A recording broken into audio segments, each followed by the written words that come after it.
J'attends toujours que ça décolle un petit peu, personnellement, et c'est avec ce genre d'épisode qu'on sent légèrement le potentiel gâché des histoires qu'on veut raconter, parce que c'est vraiment pas si mal en soi, surtout le premier morceau, mais c'est... ça va pas au bout de ce que ça pouvait faire. Et c'est particulièrement frustrant avec la première partie, parce que la première partie est très intéressante. Il y a des moments qui sont très... qui ont le potentiel d'être très forts, mais qui ne le sont pas parce que ça se tente pas les moyens de faire ça. En tout cas, ouais, je vais résumer ça tout de suite. On commence l'épisode avec Star qui en passe toujours pour Oscar. Donc ouais, ce qu'on a vu il y a deux épisodes de ça, c'était pas pour rien, quoi. Cette espèce de béguin qu'elle a pour Oscar, ça va continuer pour ce que ça représente une fois de plus, mais bon. C'est là qu'il y a des espèces de boutons en forme de cœur qui se forment sur elle et qu'elle a atteint. C'est une espèce de puberté de là où elle vient. Ça s'appelle la puberty en anglais. Et donc, ouais, c'est très particulier parce qu'il y a des cœurs qui lui poussent, mais en plus de ça, elle peut pas penser à autre chose qu'au mec, quoi. Elle est ultra attirée par les mecs, oh, boys, garçons, et ouais, il faut faire gaffe parce qu'elle peut être très destructrice par rapport à ça. Et donc, Marco, il est mis au courant, il essaie de la cacher un petit peu, mais c'est trop tard parce que deux minutes après, elle est totalement en mode taré. Elle voit un garçon, elle est... Et en plus de ça, il y a ces espèces de cœur qui se forment autour d'elle. Ça commence à former une nouvelle peau un peu gluante, comme s'il formait une espèce de cocon. Alors, c'est très intelligent ce détail-là, je vais en parler dans pas longtemps. Et au bout d'un moment, Marco se dit, ouais, ça va beaucoup trop vite, ça. Il faut que je vois dans ton bouquin magique, ton bouquin de sort par rapport à la baguette magique qu'elle a, comment arriver à défaire ça, à arrêter le processus, parce que ça commence à devenir vachement inquiétant. Et Star lui dit à ce moment-là qu'elle a plus le bouquin et qu'elle l'a donné à Ferguson. Ferguson, c'est son ami, le stéréotype d'obèse loser. C'est totalement ça. Et elle a perdu un pari. Elle a perdu son bouquin à Paris face à Ferguson. Genre, c'est le truc qui représente énormément de choses, mais tu joues un pari comme ça. J'adore le fait que c'est même pas montré en détail, c'est juste, tiens, au fait, j'ai perdu mon bouquin magique à un pari à quelqu'un. Parce que je suis complètement con et irresponsable. Waouh, à la limite, si vous vouliez un peu appuyer ça pour, je sais pas, aider à illustrer l'évolution qu'elle aura après, enfin j'espère une fois de plus qu'elle aura une évolution après, ça aurait été cool de le montrer à ce moment-là, de montrer son excès, et à ce moment-là, ça aurait été plus acceptable, mais de le dire comme ça rapidement, c'est du foutage de gueule pour moi, hein. C'est complètement du foutage de gueule. Enfin bon, ça va être une excuse à la con, pour que pendant plusieurs minutes d'épisode, donc ça doit équivaloir à 2-3 heures en tout et pour tout, Marco ne soit plus du côté de Star, qui va essayer de se cacher dans les vestiaires. Là, il y aura des garçons qui passeront devant, comme par hasard, histoire de bien appuyer le gag. Parce que voilà, une fois de plus, hein, du gag fin et réfléchi, c'est trop compliqué à demander. Il y a des beaux garçons du club de natation qui se disent, tiens, on va faire nos exercices devant. En plus, ça porte rien, mais voilà, que se dire, oh, on la met devant la virilité masculine pour bien la chauffer plus. Et donc, ouais, pendant ce temps-là, il va y voir Marco qui va demander à Ferguson le bouquin. Ferguson lui dira qu'il l'a filé à Jenna, il me semble, c'est le nom de la fille. J'ai le sentiment qu'elle va être un peu importante. Il semble qu'elle a un léger béguin vers Marco, un truc comme ça. Bon, elle a l'air d'être du genre totalement pas le temps pour les trucs de sorcellerie, quoi. Tiens, ouais, un livre de sorts, là, on pourrait peut-être faire de la magie, etc., pour faire certains trucs. Elle a son petit club, aussi, deux autres filles qui traînent avec elle. J'ai le sentiment que ça va être un personnage important. Bon, elle a pas un rôle très notable là, mais ouais, il y a Marco qui arrive pour lui redemander le bouquin. Il insiste un peu et elle dit ok.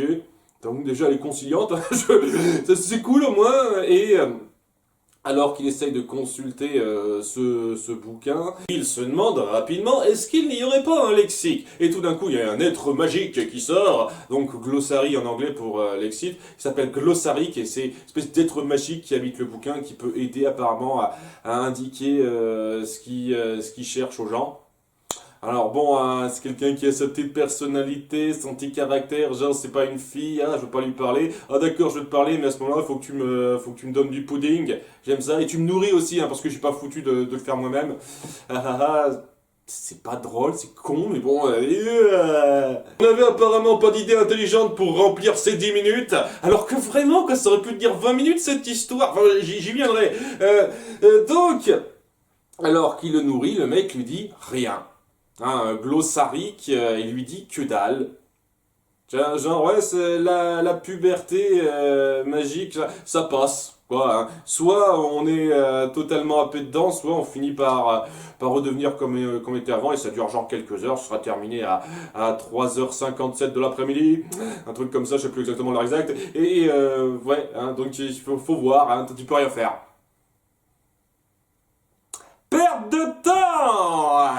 Super, merci pour rien, connard, hein. C'est ça votre introduction, un jour ça arrive, on peut rien faire, va te faire foutre. Ah bah c'est super, merci pour rien d'avoir fait perdre 3 et 4 minutes de mon temps sur cette merde. Merde. Voilà, la seule chose que ça aide à appuyer, c'est le personnage de Jenna qui a vu un petit peu ça de loin et se dit tiens, si je nourris aussi cette espèce de glossary qui m'aidera peut-être à faire des sorts, etc. parce que c'est un peu mon truc. Et c'est pas poursuivi dans l'épisode suivant. Est-ce qu'elle a encore ce bouquin magique ou est-ce qu'elle l'aura repris entre-temps, Star? Je ne sais pas. On verra peut-être. Si c'est repris par la suite, au moins ce sera un bon point. Mais c'est vraiment quoi. J'ai l'impression d'avoir perdu du temps pour rien. Et ouais, une fois de plus, tout est là pour le gars. Et à un moment donné, Star finit par se transformer en étant beaucoup trop excitée par les garçons. Et donc, ça forme vraiment un cocon autour d'elle. Et elle se transforme en une espèce de version papillon d'elle-même. J'adore le fait qu'on joue sur son nom, hein, comme quoi, lorsqu'elle se transforme, elle a un côté très papillon. Elle a des ailes, 3 paires de bras, elle change de couleur. C'est très cool, hein. Niveau design, je trouve que c'est très intéressant. Et donc, ouais, elle est à fond excitée par les garçons, donc elle les, elle les tient dans son espèce de filet d'araignée, quoi. Il crée une espèce de filet avec sa nouvelle apparence. Et Marco, à un moment donné, essaye de l'arrêter lorsqu'elle veut s'attaquer à Oscar, donc son béquin. Et au bout d'un moment, il se rend compte que ça va pas changer grand-chose qu'il fasse ça et décide de la laisser un peu filer en s'envolant loin avec la voiture d'Oscar. Et il y a un moment, honnêtement, qui me frustre à un point pas possible. C'est le moment où Marco la voit s'envoler au loin. Là, la série prend un de ces rares moments pour se poser quelques secondes et pas tout faire au tac au tac. Et Marco dit au revoir à Star en ayant les larmes aux yeux, en se disant, punaise, la dernière fois que je vois mon ami, si ça se trouve, il n'y avait pas moyen de la faire revenir comme avant, c'était trop tard, un truc comme ça. Et punaise, ça aurait été tellement fort si vous aviez amené ça correctement. Si vous aviez fait autre chose que de l'excuse pour du gag durant quasiment la totalité, ce passage-là, et que vous avez mis ça en place. Sérieusement, le potentiel qu'il y a derrière ça, en dépit du côté un peu humoristique de la chose, puisque c'est la puberté, tout ça, donc c'est drôle. Ah, la puberté, c'est marrant. C'est pareil dans Spider-Man New Generation. Apparemment, il y a un délire sur la puberté, il fait une blague là-dessus, c'est censé être drôle. Ah, la puberté, c'est drôle. Bref, ce détail-là, vous auriez pu faire en sorte que ça s'étale un peu plus, que qu'on développe ça. Et que Star mette un petit peu de temps, prenne un petit peu le temps d'avoir cette espèce de transition envers fille qui est un petit peu touché par ce besoin d'être avec des mecs parce que voilà ça Bertie l'attire vers quelque chose qu'elle ne peut plus contrôler quoi, mais de façon plus touche par touche, pas tout d'un coup, pas je suis attiré par les garçons, je peux plus me contrôler. faire quelque chose où on sentirait qu'on la perd petit à petit et où Marco essaierait vraiment, et pas via des gags pourris avec Glossaric, vraiment essaierait vraiment de la sauver en se rendant compte que malgré tous ses efforts, il ne pourrait pas et tout se jouerait au hasard à la fin. Et avec ce vrai moment de tension, de suspense, on n'est pas sûr qu'elle reviendrait. Et à ce moment-là, cette espèce de petite pause qu'on voit dans cet épisode où il la voit partir au loin, où il a peur, ici, il est triste de plus être avec son ami, ça aurait pu être fort, ça aurait pu avoir un impact. Mais là, rien, quoi. C'est juste un putain de potentiel gâché que je ressens là-dedans. C'est tout ce que je ressens et ça me fait chier. Enfin bon, hein, de toute façon, Star, elle s'en défait très vite. Hein, juste après, on voit que elle est revenue à la normale, donc ouais, je sais pas ce qu'il fallait exactement pour qu'elle reste sous cette forme. Genre, il fallait qu'il lui reste suffisamment d'attache à sa forme d'avant ou quelque chose comme ça, pour que ça marche, quelque chose qui aurait été bien si ça avait été appuyé, c'est pas le cas du tout. Donc voilà, elle revient, tout revient à la normale, Marco et elle sont contents de se revoir. Elle a des mini-ailes, mais des ailes cassées de fée derrière son dos et ça jouera un rôle. Je pense même pas qu'on les voit, ces mini-ailes, dans l'épisode suivant. J'imagine qu'elle se les a coupées ou alors c'est moi qui ai pas fait gaffe. À ce moment-là, je m'excuse, j'ai pas fait gaffe à un petit détail visuel. En tout cas, ouais, ça se termine là et... C'est pas que c'était mauvais, mais on ressent un putain de potentiel gâché énorme là-dedans. Si ça avait été un épisode entier de 20 minutes, ça, et qu'on avait vraiment pris le temps de le développer, d'insister sur le côté grave que ça pourrait engendrer, etc., en mélangeant ça à l'humour, parce que ok, il n'y a pas de problème avec de l'humour, hein, c'est pas le souci, mais vraiment pas juste faire du gag à tout va, et vraiment appuyer le côté émotionnel de la chose par moment, ça aurait été fortiche. Ça me rappelle un épisode de Buffy contre les vampires, où tout d'un coup Buffy se voit prise du pouvoir de lire dans les pensées, et au début elle trouve ça cool, il y a pas mal de moments gags drôles autour de ça, mais au fur et à mesure ça commence à l'envahir et elle peut plus rien ressentir, ça la fait vivre un calvaire au bout d'un moment, et nos personnages ont vraiment de la peine pour elle, ils font tous dans leur pouvoir pour arranger ça, avec quelque chose de fort autour de ça. Il y a quelque chose d'un peu similaire à ça qu'on aurait pu retranscrire là-dedans. C'est-à-dire le côté humoristique aurait très bien pu passer comme dans l'épisode de Buffy, tout en montrant le sérieux de la chose et le risque qu'il y a. Mais c'est pas le cas. Ce qu'on a, c'est du gag. Et le petit truc qui semble un tout petit peu se percevoir de sérieux là-dedans, il est complètement noyé dans cet amas de gags qui sont du toucher-coulé. Plus toucher-coulé, je reconnais, ça m'a plus fait rire que soupirer, mais c'est quand même du toucher-coulé, c'est juste du gag, quoi. C'est tout ce que je vais avoir pendant un petit moment et je vous jure, c'est pas ma tasse de thé ce genre de série, hein. C'est pas le truc que je prends le plus de plaisir à analyser, hein, je vous cache pas. En tout cas, le second morceau se centre sur Marco et ses deux potes losers. Ah, super! Tellement plaisir d'aller voir cela. Vraiment, c'est des putains de stéréotypes sans intérêt. C'est dingue qu'on puisse faire quelque chose d'aussi cliché encore aujourd'hui et que des gens voient pas de problème à ça. Enfin bon, ils sont en train de faire des espèces de farces téléphoniques avec le miroir de Star sans se rendre compte qu'il y a un forfait limité. Ah oui, ça marche comme chez nous, il y a un forfait magique limité avec ce miroir-là. Et donc, après avoir fait suffisamment de farce, le miroir est bloqué. Et Star est toute contente de voir que Marco peut se planter lui aussi. Genre, ah, toi aussi, t'arrives à te tromper, hein, on peut être des frères du plantage, toi et moi, des jumeaux du plantage. Oui, sauf qu'il s'est vachement bien planté dans l'épisode 3 aussi, hein. C'est pas la première fois que ça arrive, mais bon, hein, si vous voulez... C'est histoire d'appuyer que ouais, Marco peut se planter et qu'elle est contente de voir que c'est pas, y a pas qu'elle qui peut se planter, même si à nouveau ça a été appuyé avant quoi. C'est histoire de dire, ah, c'est censé être drôle ça, ok. Mais en tout cas voilà, ils doivent se rendre à Pixtopia, le royaume des fées, pour repayer un forfait, quoi, rembourser un petit peu ce qu'il faut rembourser pour remettre en marche le truc. Alors un truc très marrant de la part de Star, c'est qu'elle fait même pas gaffe au fait de dire à tout le monde ce qu'il faut payer pour ça, tout le monde y va direct sans se poser de questions. Ah oui, hein, c'est cool hein, d'avoir des personnages qui ne réfléchissent pas une seconde aussi, ça fait plaisir. Et ouais, le Pixtopia, c'est une parodie de Royaume de Fées. Oh, regarde, tout est beau, tout est mignon là-dedans. Même quand on va aux toilettes, ça sent bon. Ils le disent hein, à un moment donné. Avec un bruit de paix de fée. Ah ah. Alors, en tout cas, ils se rendent donc au standard des responsables des appels par miroir magique pour payer donc ce qu'il faut pour remettre le forfait. Et ouais, Marco essaye de payer avec du cash, mais ça marche pas parce qu'il faut payer en diamant. En rubis ou je sais pas trop quoi, en pierre précieuse. Et ouais, étant donné qu'ils peuvent pas payer tout d'un coup, les fesses disent tiens, vous pouvez pas payer, on vous envoie aux mines pour miner de quoi, renouveler le forfait. Genre, c'est drôle parce que c'est une réaction totalement exagérée et que ça n'a, je sais pas, rien à voir avec le concept de faire des affaires.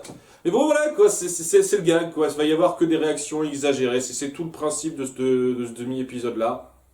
Et donc, ouais, on va avoir un moment où nos héros seront enfermés et forcés de travailler dans les mines. La seule raison pour laquelle Star peut pas se défaire de ça, c'est parce que il y a un truc, un champ anti-magie qui l'empêche d'utiliser sa baguette à cet endroit-là.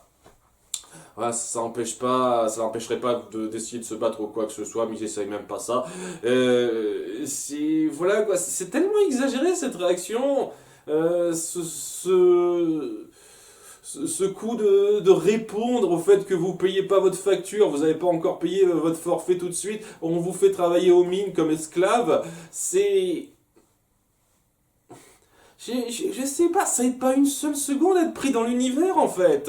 Ça donne juste l'impression que vous balancez des gags, des exagérations n'importe comment comme vous le souhaitez.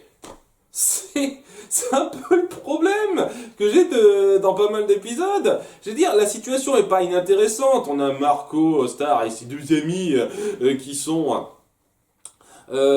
piégés dans les mines et ils doivent s'en tirer un petit peu. C'est pas forcément mauvais comme situation, mais il y aurait eu moyen, je sais pas, d'amener ça un tout petit peu plus intelligemment.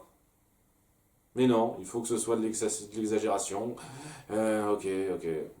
C'est censé être drôle, moi ça me fait pas rire, moi je trouve ça juste ridicule, quoi, c'est tout. Tant mieux ça vous fait rire, vous, hein, moi je vous jure, c'est pas mon truc. Ça fait des lustres que je fais des critiques et je suis obligé de parler d'humour à de nombreuses reprises. Vous devriez savoir au bout d'un moment que ce genre de gag, d'humour, c'est pas mon truc. Au bout d'un moment, j'espère que ce sera clair pour mon public, ça. En tout cas, ouais, il y a le gros Ferguson qui est amené devant la reine parce qu'il s'est un petit peu trop fait voir dans les mines rapidement, histoire de dire. Et donc la reine des fées tombe tout de suite amoureuse de lui comme ça, sans rien pour appuyer ça. Et lui, il est super flatté. Au bout d'un moment, il a trouvé, étant donné qu'il la trouve jolie, et c'est vrai qu'elle est plutôt jolie, on reçoit la reine des fées. Je dis, ah, elle est trop cool, c'est la première fois qu'on me trouve beau. Et donc, très vite, ça se passe, quoi. C'est ces petits moments rapides entre eux. Et comme je dis, c'est super rapide, donc il y a absolument rien qui se met en place, aucune attache ou quoi que ce soit. C'est juste du gag, gag, gag. Au bout d'un moment, nos autres. Gros gars du gang, c'est-à-dire Marco Star et le mec à lunettes, et s'échappe parce qu'il y a un chariot qui se trouvait comme par hasard par là jusqu'à la sortie. Genre, il y a un vieux mineur qui leur dit ah, j'ai essayé des tas de fois de m'échapper, mais j'ai jamais su trouver une seule sortie. Et tout d'un coup, il y a Star qui dit mais et là. Et puis on voit un gros chariot avec un panneau exit. Ce serait peut-être ça la bonne sortie. Ah, c'est drôle. C'est de la parodie écervelée, c'est tout ce que c'est. C'est pas drôle, c'est con. Peut-être que ça fait marrer la première fois qu'on voit ça, mais je vous jure, quand t'as vu ça une trentaine de fois, tu trouves ça complètement feignant et foireux. Oh, gag, ah, il n'y avait pas de sortie. En fait, si, il y en a une super facile qui était juste devant nos yeux. Oh, mais quelle hilarité. En s'échappant, il tombe comme par hasard sur Ferguson, la salle où est tenu Ferguson qui s'apprête à se marier avec la reine des fées. Alors, c'est pas clair le temps qu'ils sont restés, mais ça a l'air donne l'impression que c'est seulement quelques heures. Donc ouais, hein, ça va super vite et ça le dérange pas. Alors que la cérémonie commence et que ça dérange pas la reine de voir des fuyards y assistaient apparemment. Il y a Marco qui dit un truc un peu sensé, ouais, mais ça fait... T'as que 14 ans, tu trouves pas que c'est un petit peu tôt? T'as encore quelqu'un d'assez immature, et il y a Ferguson qui dit, ah oui, c'est vrai quand même, il a raison. D'accord, et puis il dit à la reine, ouais, je t'aime bien, mais on va un peu trop vite, hein, je peux pas accepter de t'épouser tout de suite. Ok, et la reine se dit, ok, bah, très bien, bah, tuez-les tous. Et ils doivent se battre. Euh, C'est juste de l'excuse, quoi. C'est juste de l'excuse pour ramener n'importe quoi. Hein. C'est tout ce que c'est, ce scénario. Je vois rien de spécial à en dire. Donc voilà, ils se battent un petit peu. Au bout d'un moment, Star ouvre un portail avec des ciseaux. Parce que oui, on lui a pas viré ses ciseaux magiques et sa baguette magique. Genre ils se sont dit, ah tiens, comme la mine où ils étaient, ça bloque la magie, on va rien faire pour ça. Ah, ils sont pas très intelligents, hein, les responsables faits. Et ouais, ils finissent par se barrer avec Ferguson qui dit au revoir à sa fée chérie quand même, parce que malgré ce qu'il a dit, il pense toujours qu'elle est canon et tout. Et elle a fait dire, ah, de toute façon, elle était trop bien pour moi. Et à la fin, ils discutent rapidement. Star dit qu'elle va changer de forfait. Je vais aller ailleurs hein, pour mon forfait miroir. Ok, ça marche comme ça si tu veux. Et à la fin, elle dit aussi que la reine voulait l'épouser, pas parce qu'elle l'aimait, mais parce qu'elle a envie de le manger. Apparemment, ça c'est un truc, c'est bien dit de façon claire, quoi. Ouf, donc il a évité le pire, et c'est là qu'il se demande, mais au fait, il est où l'autre le mec qui a lunettes, je sais plus comment il s'appelle, je m'en fous. Le mec qui a lunettes, il est où là? Et c'est là qu'on se rend compte qu'il est resté derrière, et ça se termine sur lui qui épouse la reine fée à la fin. Sauf que à ce moment-là, est-ce que ça veut dire qu'il va se faire bouffer juste après, d'après ce qu'a dit Star Butterfly? Ou bien, en fin de compte, la fée a vraiment un petit penchant pour elle, malgré le fait que ça n'a pas du tout été montré, et il va vivre en tant que roi des fées maintenant? Ou est-ce que c'est juste un gag de merde et par la suite il va continuer de traîner avec ses amis comme si ça n'était jamais arrivé? Je ne sais pas! Je ne sais pas, mais ça me fait poser beaucoup plus de questions et ça me rend beaucoup plus perplexe qu'autre chose, hein, ce truc. Donc, ouais. Alors, c'est pas pour dire qu'il n'y avait pas d'idées intéressantes et que certains gags passaient pas bien. C'était médiocre ce demi-épisode, mais il y avait quand même quelques situations qui étaient un petit peu drôles. En dépit du fait qu'il y en avait certaines qui étaient forcées et ridicules. Et ouais, même si j'aime pas les deux personnages stéréotypes de loser, ce qu'on a fait avec eux, c'était pas si affreux que ça, quoi. Il y avait quelque chose de plutôt fun dans le rythme à quelques moments, ce qui fait que ouais, j'ai pas beaucoup apprécié ce demi-épisode, mais je l'ai pas trouvé affligeant non plus, quoi. Mais ouais, quoi, ça allait nulle part. Et les conflits qui étaient mis en place auraient pu être amenés de façon beaucoup plus intéressante, quoi. Le fait d'être obligé de travailler dans des mines de fées, pourquoi pas? Hein, mais ça aurait pu être amené de façon un peu plus intelligente. Pareil, le fait qu'il y ait cette histoire de mariage et qui se crée entre un de nos losers et la reine des fées, ça aurait pu être intéressant si on avait pris plus le temps de développer ça. Genre, l'attirance de la reine des fées et l'attirance de Ferguson est quelque chose d'un petit peu plus poussé que ah tiens on se regarde on est amoureux ou un truc comme ça. C'est d'autant plus que ouais, si elle finit par se marier avec l'autre mec à la fin, c'est même pas parce que c'était un gros tas de graisse qu'elle aurait pu manger goulûment. Le mec il est super rachitique l'autre, le nerd à lunettes quoi. Donc c'est tellement bizarre. Il y a rien qui soit intelligemment réfléchi là-dedans. C'est du gag. Tout ce que c'est du gag facile qu'on fourre n'importe comment. Et oui, de temps en temps il passe bien, de temps en temps il passe pas bien. Je suis désolé de faire de frères disques rayés qui arrêtent pas de se répéter, mais c'est exactement tout ce que c'est cette série depuis le début presque. C'est juste des tas d'excuses pour faire du gag, avec des fois du gag qui passe bien, du gag qui passe pas bien. Je vois pas en quoi c'est particulièrement saisissant ou sensationnel ce truc, quoi. S'il n'y avait pas le rythme assez bien foutu là-dedans, ce serait une série totalement oubliable et sans intérêt pour moi. Vraiment, là, il y a ce rythme, il y a vraiment cet effort dans le dessin et dans la créativité visuelle qui est assez cool. Parce que voilà, il y a une diversité visuelle que je peux pas nier, mais honnêtement, en termes de scénario, en termes de développement de personnages, même en termes d'écriture, d'humour, je trouve pas que ça casse grand chose, hein. En dépit, comme je l'ai dit, d'avoir de temps en temps des concepts intéressants. Régulièrement, il y a des concepts intéressants, mais vous savez pas les exploiter pour les rendre vraiment saisissants, ces concepts-là. Donc, au final, ça n'a pas beaucoup d'impact pour moi. En tout cas, ouais, hein, globalement, qu'est-ce que j'ai pensé de cet épisode? La première partie était acceptable, la seconde était un tout petit peu médiocre. Si on fait la moyenne, bah, ça fait un épisode moyen. Voilà. Super. À bientôt pour l'épisode 7. Bye.